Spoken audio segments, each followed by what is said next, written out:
creation is very important, guys, because until and unless you don't create something in English, what is the point of learning English?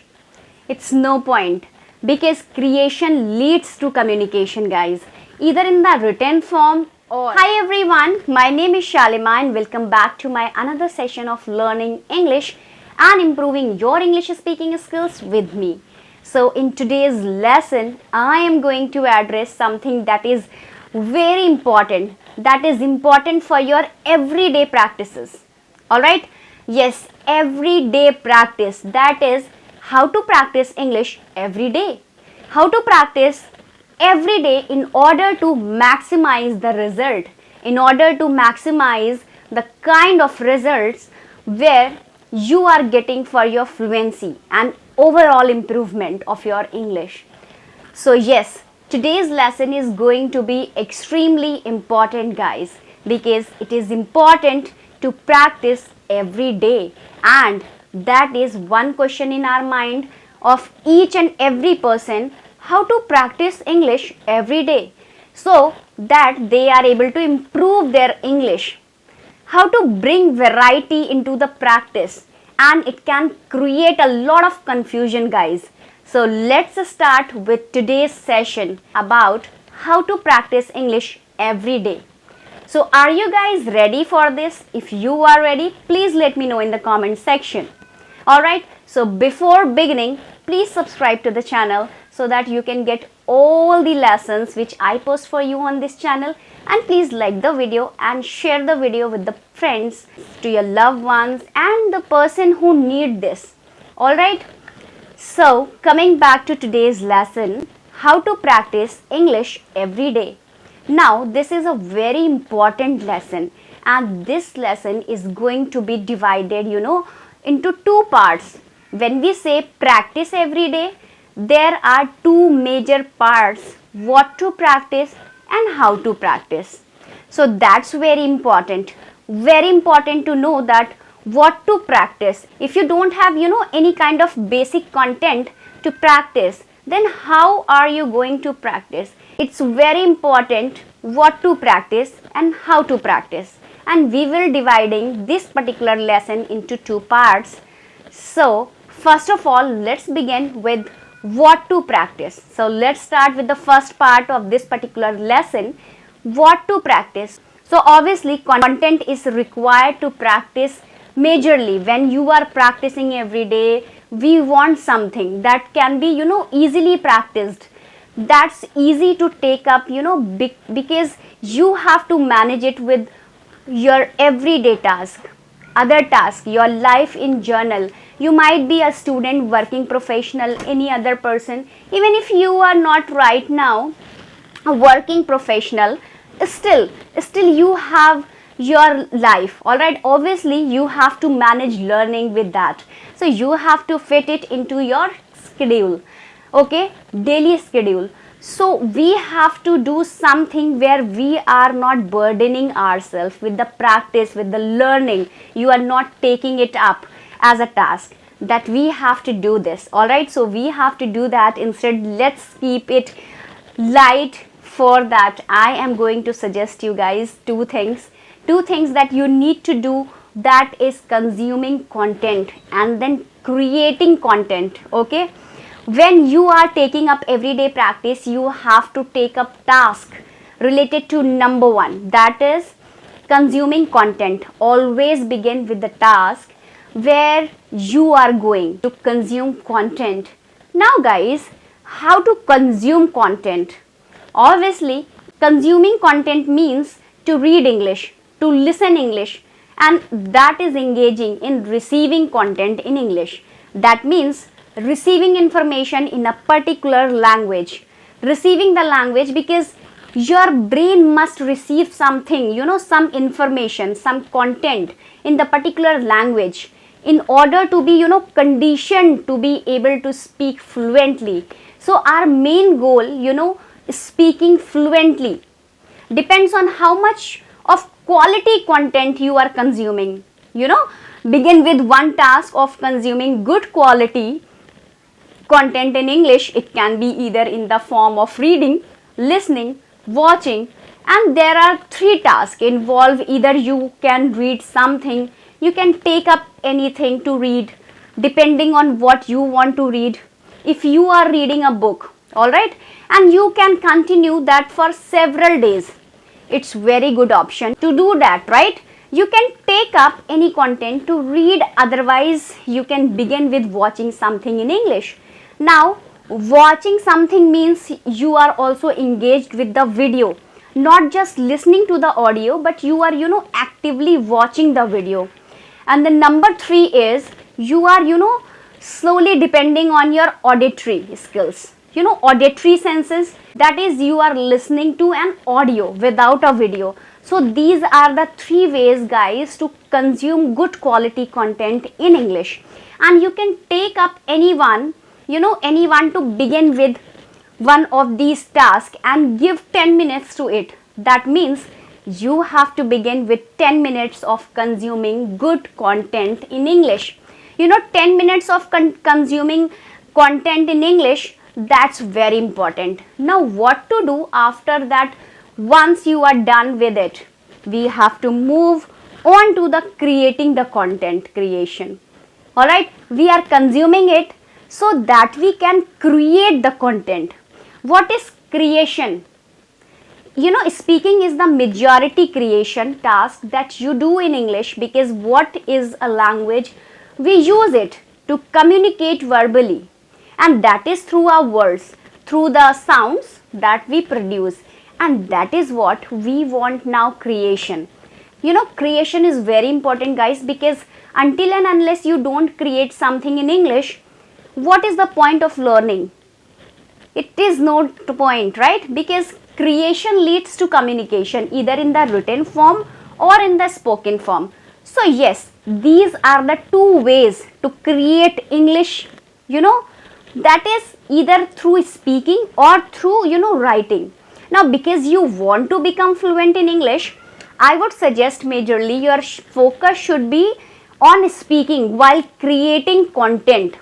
All right, so 10 minutes of focused creation of content in English is required. All right, creation of content in English means what to do your English speaking practice or your English writing practice.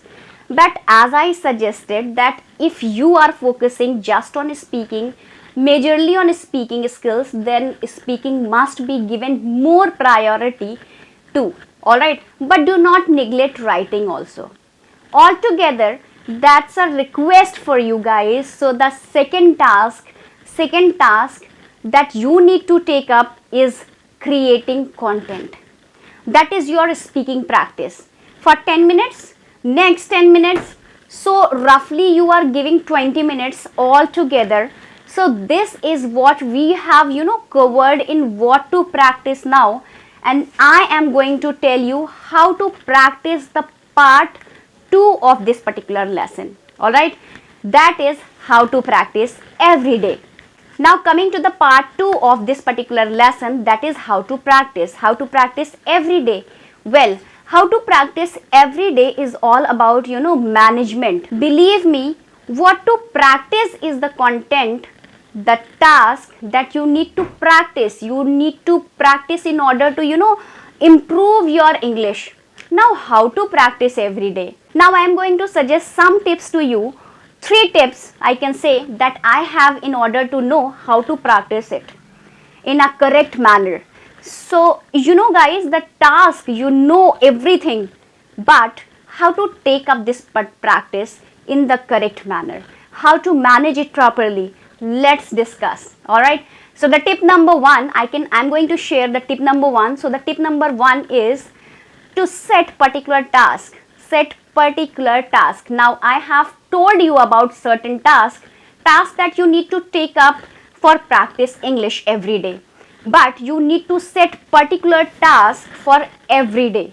All right, what kind of activity are you going to do in order to consume content, and then what kind of activity you are going to take up in order to create content.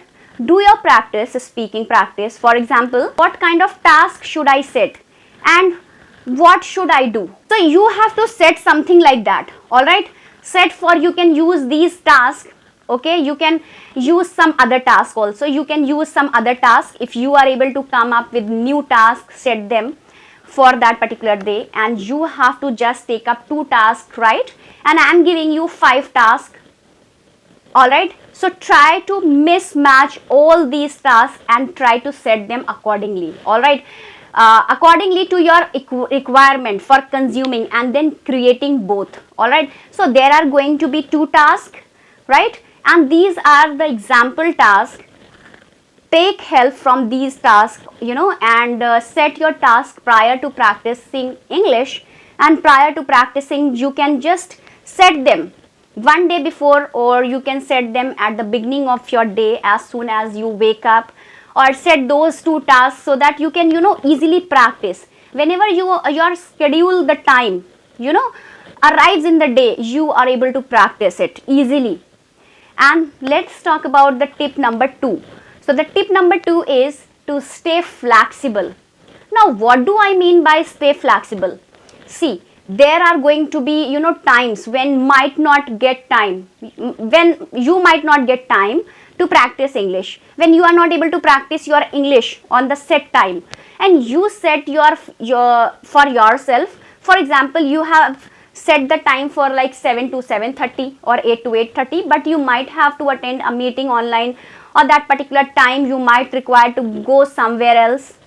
Life is full of surprises, guys, and yes, your schedule can be get disturbed because of some kind of immediate requirements. All right, so some kind of things that are happening in your life. What to do?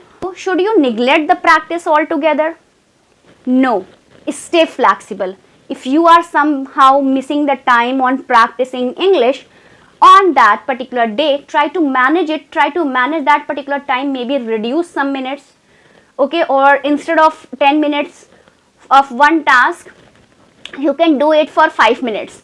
But the thing is that you do not have to give it up altogether. Manage to do it just before going to bed. Manage few minutes from your whole schedule, from your time, and then practice it. Because if you start giving up this practice every time, you are required to do something else, maybe a work commitment, maybe some kind of personal commitment, then you are not able to practice every day.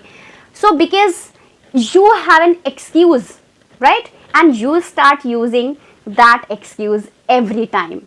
So every time you are faced with the same situation. So that is why stay flexible. I know, guys, I know setting a particular time is important, but somehow if you are not able to practice on that particular set time, practice at another time slot of your day. Whenever you get time, you just practice. All right, so stay flexible with your timings. Now let's talk about the tip number 3. So the tip number 3 is to track your task. Track the completion of the task. All right, now this is going to help you to stay consistent, because I always say consistency is the key. Because when you are tracking the task, you are ticking the checkbox whether I have taken up this particular task or not for that particular day. This will help you to stay motivated. And because you have to check mark whether you have taken up the task or not, whether you have completed the task or not, you are going to stay consistent and practice English every day. You will be yourself motivated to practice English. All right, every day. It's basically a form of evaluating yourself and motivating yourself to do the particular task every day.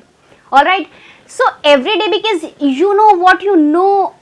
that you have missed a task. If you have not just take the check mark, take the box of evaluation of that particular day, and you will at the end of the day feel guilty. And at the end of the day you feel guilty, right? Somehow at that you have not practiced, and this guilt will help you to stay consistent.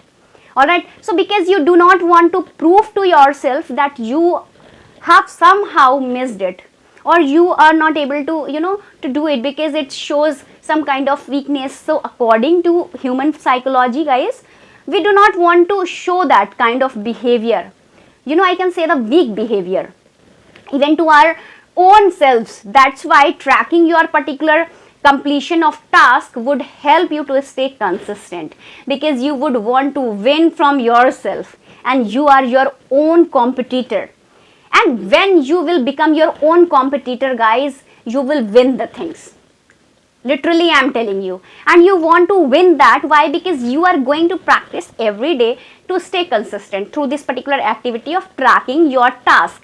So that is what to practice, how to practice. We have covered both the things all together, because it's very important. I can say it's crucial to know what to practice, and then it's important to know how to practice. So in this today's lesson, I have covered both the things, how to practice every day and what to do in practice in order to, improve your fluency. So guys, I'm sure you are going to take up the task of practicing English every day, and it's going to be helpful for you. Lesson will help you a lot, because I have covered both the things. If you like the video, please give thumbs up, and don't forget to subscribe my channel. And if you are new on my channel, so welcome to my channel, and please subscribe it. So thanks for watching. Bye bye, take care.